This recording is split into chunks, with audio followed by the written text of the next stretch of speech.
Hi everyone, this is Ryan Mullen from Advanced Physical and Aquatic Therapy. Today we're going to do another video in the series that I started a few weeks ago, and we're going to name it today. So the video series is called Advance Your Health Video Project. We're going to be trying to do videos each week highlighting some aspect of physical therapy or just your health in general to keep people on the right track. So today is about a blog we did a few months back. The blog is titled Back to School, and it's more about just the idea of the fact that kids sitting in school for about 16 to 20 some years of their life, it basically ruins their ability to squat all the way down. And why is squatting all the way down important?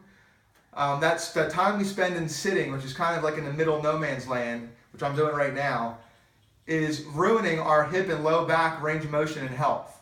When we're babies and little kids, we have perfect squats.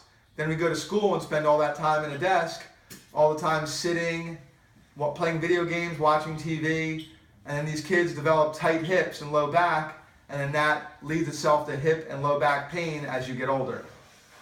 So the idea behind this was started by Kelly Starrett, and the countrywide project is called Stand Up Kids. Now this initiative is to get kids in standing desks in all the public schools across the country.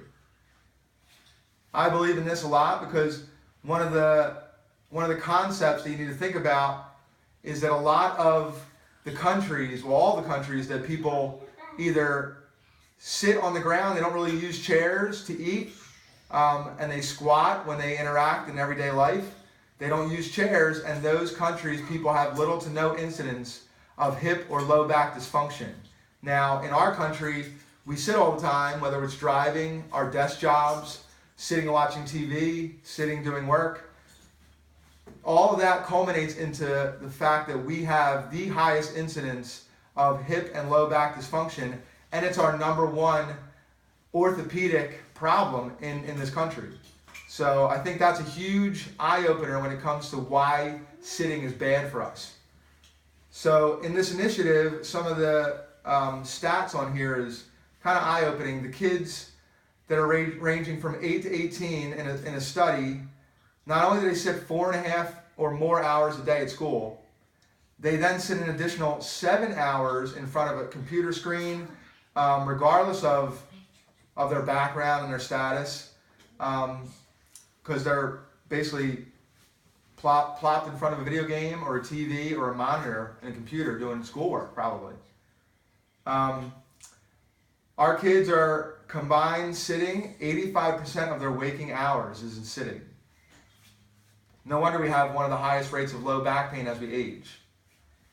Studies are even finding that adding physical activity like gym class and after-school sports to a sedentary lifestyle isn't enough to counteract the negative effects of sitting.